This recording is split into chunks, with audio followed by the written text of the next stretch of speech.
नाथ दैव कर कवन भरोसा, सोशिय सिंधु करिय मनरोसा। कादर मन कहू एक अधारा, दैव दैव आलसी पुकारा। रामचरित मानस में यह चौपाई उस समय को बताती है जब भगवान राम सागर पार करने के लिए सागर से रास्ता मांगने के लिए ध्यान करने जा रहे थे। लक्ष्मण जी ने तब भगवान राम जी को उनकी शक्ति और क्षमता को याद दिलाते हुए कहा था कि आप स्वयं इतने शक्तिशाली हैं कि एक बाण में समुद्र को सुखा सकते हैं, फिर सागर से अनुनय विनय क्यों? भगवान राम यह सब जानते थे, लेकिन फिर भी इन्होंने शक्ति से पहले शांति से परिस्थितियों को हल करने का प्रयास किया और बताया कि शक्तिशाली को संयमी होना भी जरूरी है। आप अपने भरोसे पर काम कीजिए, ईश्वर स्वयं आपकी सहायता करेंगे।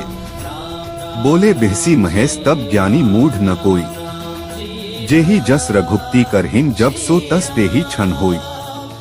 रामचरित मानस के बालकांड में भगवान विष्णु के रामावतार का कारण और भगवान की लीला का उद्देश्य समझाते हुए यहाँ भगवान शिव कहते हैं, कोई भी इस भ्रम में न रहे कि वह सर्वज्ञानी है या कोई हमेशा मूर्ख ही रहेगा। भगवान की जब जैसी इच्छा होती है तब वह प्रत्येक प्राणी को वैसा बना देते हैं। इसलिए कभी किसी चीज का अहंकार नहीं करना चाहिए। जो अहंकार करते हैं वह समाज में कभी आगे नहीं बढ़ पाते। अगर आपको वीडियो अच्छा लगे तो वीडियो को लाइक करें और हमारे चैनल GN वॉइस को सब्सक्राइब जरूर करें। काम क्रोध मद लोभ सब नाथ नरक के पंथ, सब परिहरी रघुबीर ही भजहु भजहि जेहि संत। विभीषण जी रावण को पाप के रास्ते पर आगे बढ़ने से रोकने के लिए समझाते हैं कि काम क्रोध अहंकार लोभ आदि नरक के रास्ते पर ले जाने वाले हैं। काम के वश होकर आपने जो देवी सीता का हरण किया है और आपको जो बल का अहंकार हो रहा है वह आपके विनाश का रास्ता है। जिस प्रकार साधु लोग सब कुछ त्याग कर भगवान का नाम जपते हैं, आप भी राम के हो जाएं। मनुष्य को भी इस लोक में और परलोक में सुख शांति और उन्नति के लिए इन पाप की ओर ले जाने वाले तत्वों से बचना चाहिए। जे न मित्र दुख होहिन दुखारी, तिन्हहि बिलोकत पातक भारी।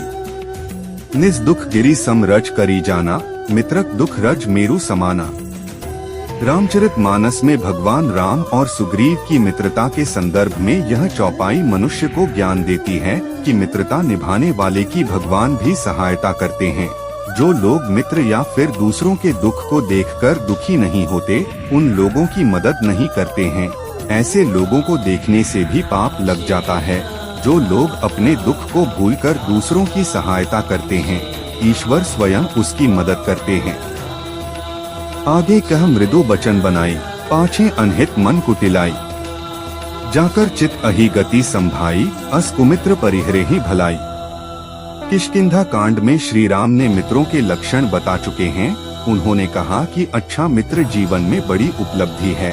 चौपाई में लिखा है कि जो सामने तो कोमल वचन कहता है और पीठ पीछे बुराई करता है, ऐसे लोगों से हमेशा दूरी बनाकर रखना चाहिए, क्योंकि ये स्वार्थी होते हैं।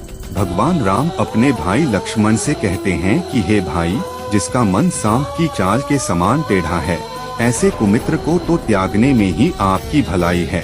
सच्चा मित्र हमेशा स्पष्ट बात करता है। सच्चा मित्र आपको सही राय देता है। मित्रता में एक दूसरे के प्रति खुला हृदय होना चाहिए। मोह सकल व्याधिन्ह कर मूला, तिन्ह ते पुनि उपजहिन बहुसूला। काम बात कफ लोभ अपारा, क्रोध पित्त नित छाती जारा। सब रोगों की जड़ मोह अज्ञान है। इस व्याधि से फिर और बहुत से शूल उत्पन्न होते हैं, जैसे काम वात लोभ अपार बढ़ा हुआ, कफ है और क्रोध पित्त है जो सदा छाती जलाता रहता है। ऐसे लोग जीवन में कुछ नहीं कर पाते। हमेशा आगे बढ़ने के लिए इन चीजों को त्यागना जरूर पड़ता है। नहीं दरिद्र सम दुख जग माही, संत मिलन सम सुख जग नाही। पर उपकार बचन मन काया, संत सहज स्वभाव खगराया।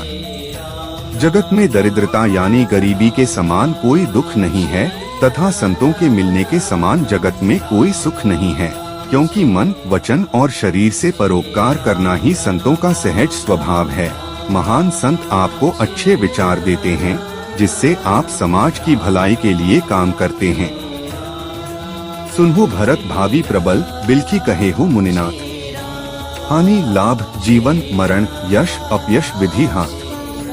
भले ही लाभ हानि जीवन मरण ईश्वर के हाथ हो, लेकिन हानि के बाद हम हार मानकर बैठे नहीं, ये हमारे ही हाथ हैं। लाभ को हम शुभ लाभ में परिवर्तित कर लें, यह भी जीव के ही अधिकार क्षेत्र में आता है। जीवन जितना भी मिले उसे हम कैसे जिएं, यह सिर्फ जीव अर्थात हम ही तय करते हैं। मरण अगर प्रभु के हाथ है तो उस परमात्मा का स्मरण हमारे अपने हाथ है। अपि च स्वर्णमयी लंका लक्ष्मण में न रोचते, जननी जन्मभूमिष्ठ स्वर्गादपि गरीयसी। भगवान राम छोटे भाई लक्ष्मण से कहते हैं कि पूरी लंका नगरी ऊपर से नीचे तक सोने से मढ़ी हुई है, फिर भी है लक्ष्मण यह मुझे जरा भी अच्छी नहीं लग रही। मेरे लिए तो माँ और जन्मभूमि स्वर्ग से भी अधिक मूल्यवान है। इस चौपाई से हमें यह सीख मिलती है कि जो व्यक्ति अपनी जन्मभूमि से जुड़ा रहता है, वहाँ के मूल्यों को आगे बढ़ाता है, वही दूसरों से आगे रहता है।